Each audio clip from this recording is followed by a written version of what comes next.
ಸಾವು ಅನ್ನೋದು ಎಲ್ಲರಿಗೂ ಒಂದು ದೊಡ್ಡ ರಹಸ್ಯವೇ ಸರಿ.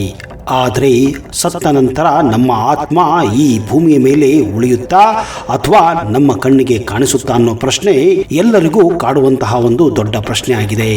ಈ ಪ್ರಶ್ನೆಗೆ ಉತ್ತರ ನೀಡುವಂತಹ ಒಂದು ಘಟನೆ ಇತ್ತೀಚೆಗೆ ಅಮೆರಿಕದ ಕೆಂಟಕಿ ರಾಜ್ಯದಲ್ಲಿ ನಡೆದಿದೆ. ಇದನ್ನು ಕೇಳಿದರೆ, ಇದನ್ನು ನೋಡಿದರೆ ನಿಮ್ಮ ಮೈ ಜುಮ್ ಅನ್ನೋದು ಸಹಜವೇ ಸರಿ. ಅದು ಜುಲೈ 12, 2016 ಅಮೆರಿಕದ ಕೆಂಟಕಿಯ ಒಂದು ಬಿಡುವಿಲ್ಲದ ಹೆದ್ದಾರಿ. ಯಾವಾಗಲೂ ಟ್ರಕ್ಗಳಿಂದ, ಕಾರುಗಳಿಂದ ಓಡಾಡುವಂತಹ ಆ ಹೆದ್ದಾರಿಯಲ್ಲಿ ಕಿಕ್ಕಿರಿ ತುಂಬಿದ್ದ ವಾಹನ ಮಧ್ಯೆ ಒಂದು ಭೀಕರ ಮೋಟಾರ್ ಸೈಕಲ್ ಅಪಘಾತ ಸಂಭವಿಸಿತ್ತು. ಪೊಲೀಸರು, ಆಂಬ್ಯುಲೆನ್ಸ್ ಮತ್ತು ಜನರು ಆ ಸ್ಥಳಕ್ಕೆ ಧಾವಿಸಿದ್ದಾರೆ. ರಸ್ತೆಯ ಮೇಲೆ ಸಾವು ಬದುಕಿನ ಮಧ್ಯೆ ಒಬ್ಬ ವ್ಯಕ್ತಿ ಹೋರಾಟವನ್ನ ಮಾಡುತ್ತಿದ್ದ. ಅದೇ ವೇಳೆ ತನ್ನ ಟ್ರಕ್ನಲ್ಲಿ ಆ ದಾರಿಯಾಗಿ ಹೋಗುತ್ತಿದ್ದ ಸೌಲ್ ಪೀಟರ್ ಎಂಬ ವ್ಯಕ್ತಿ ಅಲ್ಲಿ ನಡೆಯುತ್ತಿದ್ದ ಗದ್ದಲವನ್ನ ನೋಡಿ ತನ್ನ ಫೋನ್ನಿಂದ ಒಂದು ಫೋಟೋವನ್ನ ಕ್ಲಿಕ್ಕಿಸಿ ತನ್ನ ಗಾಡಿಯನ್ನ ಹತ್ತಿ ಮುಂದೆ ಹೋಗಿದ್ದಾನೆ.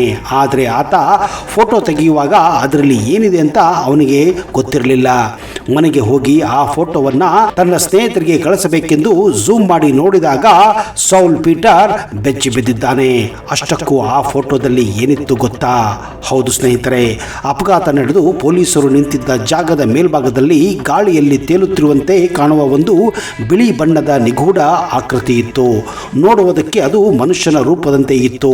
ಜನರ ಪ್ರಕಾರ ಈ ಅಪಘಾತದಲ್ಲಿ ಗಾಯಗೊಂಡಿದ್ದ ವ್ಯಕ್ತಿಯ ದೇಹದಿಂದ ಆ ಕ್ಷಣದಲ್ಲೇ ಆತ್ಮವು ಹೊರಬಂದು ಮುಸುಕಾಗಿ ಕ್ಯಾಮೆರಾದಲ್ಲಿ ಸೆರೆಯಾಗಿತ್ತು ಎನ್ನುವ ನಂಬಿಕೆ ಇದೆ. ಅಚ್ಚರಿಯ ವಿಷಯವೆಂದರೆ ಆಸ್ಪತ್ರೆಗೆ ಸಾಗಿಸುವ ದಾರಿಯಲ್ಲಿಯೇ ಆ ವ್ಯಕ್ತಿ ಕೊನೆ ಉಸಿರೆಳೆದಿದ್ದ.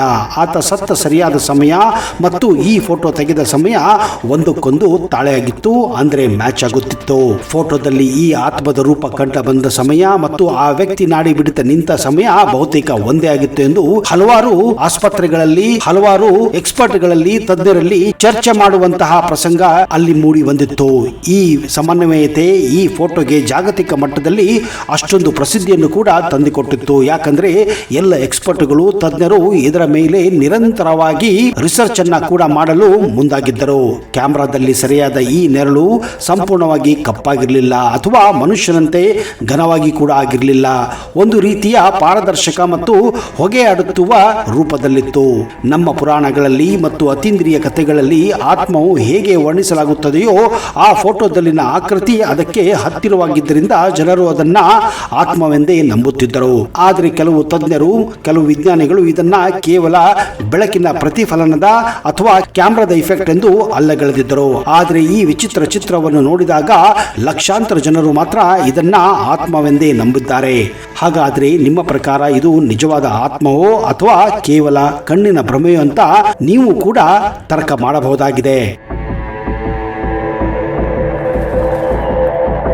ಎಂದ ಮೇಲೆ ಸಾವು ಇರಲೇಬೇಕು. ಸಾವಿನ ನಂತರ ಆತ್ಮವು ದೇಹವನ್ನು ತೊರೆದಾಗ ಅದು ಸ್ವಲ್ಪ ಸಮಯದವರೆಗೆ ಸುಪ್ತಾವಸ್ಥೆಯಲ್ಲಿ ಇರುತ್ತದೆ ಎಂದು ಗರುಡ ಪುರಾಣದಲ್ಲಿ ಉಲ್ಲೇಖಿಸಲಾಗಿದೆ. ಆತ್ಮವು ಪ್ರಜ್ಞೆಯನ್ನು ಮರಳಿ ಪಡೆದ ನಂತರ ದೇಹವನ್ನು ಕಂಡು ದುಃಖಿಸುತ್ತದೆ. ದುಃಖದಲ್ಲಿರುವ ತನ್ನ ಕುಟುಂಬವನ್ನು ಕೂಡ ಮರಕುವುದನ್ನ ವ್ಯಕ್ತಪಡಿಸುತ್ತದೆ. ತನ್ನ ಕುಟುಂಬದೊಂದಿಗೆ ಮಾತನಾಡಲು ಪ್ರಯತ್ನಿಸುತ್ತದೆ.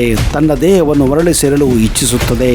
ಆತ್ಮವು ಪ್ರಜ್ಞೆಯನ್ನು ಪಡೆದಾಗ ಯಮದೂತರು ಬಂದು ಆತ್ಮವನ್ನು ತಮ್ಮೊಂದಿಗೆ ಯಮಲೋಕಕ್ಕೆ ಕರೆದುಕೊಂಡು ಹೋಗುತ್ತಾರೆ.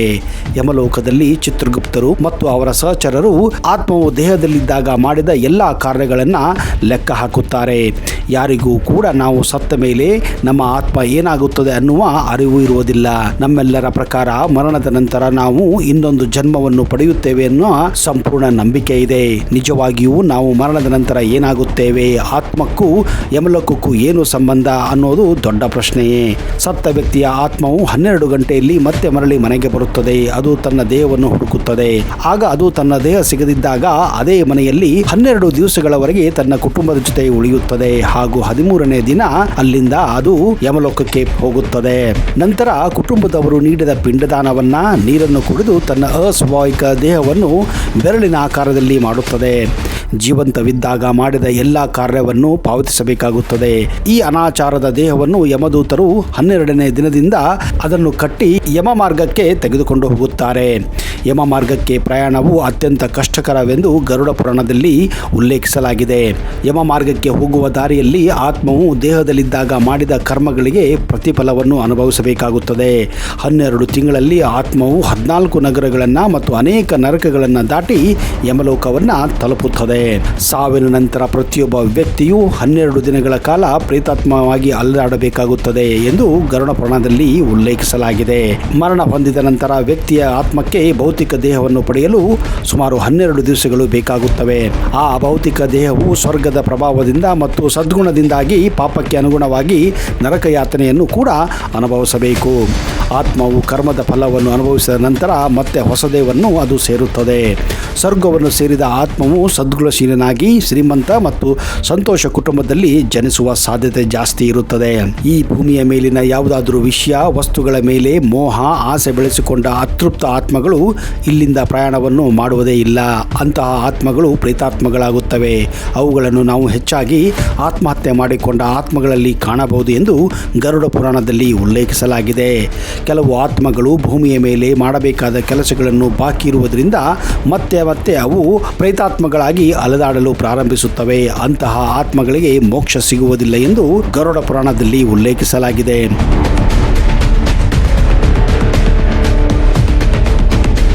ಮರಣದ ನಂತರ ಜೀವನವನ್ನು ವಿವರಿಸುವ ಗರುಡ ಪುರಾಣವು ಧರ್ಮನಿಷ್ಠವಾದ ಆತ್ಮ ಮಾತ್ರ ವಿಷ್ಣುವಿನ ಲೋಕಕ್ಕೆ ವಿಷ್ಣು ದೂತರೊಂದಿಗೆ ಹೋಗುತ್ತದೆ ಹೊರತು ನರಕಕ್ಕೆ ಹೋಗುವುದಿಲ್ಲ. ಸಾವಿನ ನಂತರ ಒಂದು ವೇಳೆ ಆತ್ಮವನ್ನು ಯಮಲೋಕಕ್ಕೆ ಕರೆದುಕೊಂಡು ಹೋಗುವಾಗ ಯಮನ ಸಂದೇಶವಾಹಕರು ಅಭೌತಿಕ ದೇಹವನ್ನು ಅಥವಾ ಅತೃಪ್ತ ಆತ್ಮವನ್ನು ಒಂದೇ ದಿನದಲ್ಲಿ 1600 ಕಿಲೋಮೀಟರ್ ಅಷ್ಟು ಓಡಿಸುತ್ತಾರೆ. ಆತ್ಮವು ದೇಹವನ್ನು ತೊರೆದ ದಿನ ಮಾತ್ರ ಅದಕ್ಕೆ ವಿಶ್ರಾಂತಿಯನ್ನು ನೀಡಲಾಗುತ್ತದೆ. ವ್ಯಕ್ತಿಯ ಮರಣದ ನಂತರ ಸಾವಿನ ದಿನಾಂಕದಿಂದ 1 ವರ್ಷದವರೆಗೆ ಆಹಾರ ಧಾನ್ಯಗಳನ್ನು ದಾನ ಮಾಡಬೇಕೆಂದು ಗರುಡ ಪುರಾಣದಲ್ಲಿ ಹೇಳಲಾಗಿದೆ. ಇದೇ ಕಾರಣ ಸತ್ತ ವ್ಯಕ್ತಿಯ ಮನೆಯಲ್ಲಿ 1 ವರ್ಷದವರೆಗೆ ಪ್ರತಿ ತಿಂಗಳು ಪಿಂಡದಾನವನ್ನು ಮಾಡುತ್ತಾರೆ. ಇದರಿಂದ ಸತ್ತ ವ್ಯಕ್ತಿ ಯಮಲೋಕ ತಲುಪಲು ಸಹಾಯವಾಗುತ್ತದೆ. ಆ ಅವಧಿಯಲ್ಲಿ ಬ್ರಾಹ್ಮಣರಿಗೆ, ಪ್ರಾಣಿ ಪಕ್ಷಿಗಳಿಗೆ ದಾನ ಮಾಡಿದ ಆಹಾರವು ಸತ್ತ ವ್ಯಕ್ತಿಯ ಆತ್ಮವನ್ನು ಮತ್ತಷ್ಟು ಬಲಪಡಿಸುತ್ತದೆ. ಯಾವ ಕುಟುಂಬದಲ್ಲಿ ಮರಣ ಹೊಂದಿದ ವ್ಯಕ್ತಿಗಳ ಹೆಸರಿನಲ್ಲಿ ದಾನ, ಶ್ರಾದ್ದ, ತರ್ಪಣಗಳನ್ನು ಮಾಡಲಾಗುವುದಿಲ್ಲವೋ ಆ ಆತ್ಮವು ಯಮ ಮಾರ್ಗದಲ್ಲಿ ನೋವನ್ನು ಅನುಭವಿಸುತ್ತದೆ ಎಂದು ಬರೆಯಲಾಗಿದೆ. ನಾವು ಈ ಭೂಮಿ ಮೇಲೆ ಇದ್ದಾಗ ಮಾಡಿದ ಪಾಪ ಕರ್ಮಗಳಿಂದಾಗಿ ಮರಣದ ನಂತರ ನಮ್ಮ ಆತ್ಮವು ಸಮಸ್ಯೆಗಳನ್ನು ಎದುರಿಸಬೇಕಾಗುತ್ತದೆ. ಹೀಗಾಗಿ ಜೀವನದಲ್ಲಿ ಒಳಿತು ಮಾಡುವುದು ಉತ್ತಮ.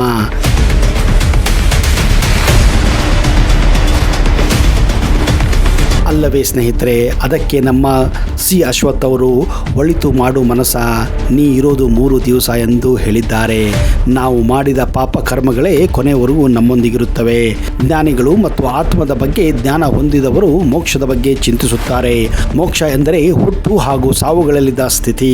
ಆ ಪರಮಾತ್ಮನಲ್ಲಿ ಐಕ್ಯವಾಗುವಂತಹ ಸ್ಥಿತಿ ಪಡೆಯುವುದು ಅಷ್ಟು ಸುಲಭವಲ್ಲ. ಮೋಕ್ಷವನ್ನು ದಯಪಾಲಿಸುವ ಶಕ್ತಿ ಇರುವುದು ಆ ಮಹಾವಿಷ್ಣುವಿಗೆ ಮಾತ್ರ ಎಂದು ಆಧ್ಯಾತ್ಮಿಕ ಚಿಂತಕರು ಹೇಳುತ್ತಾರೆ.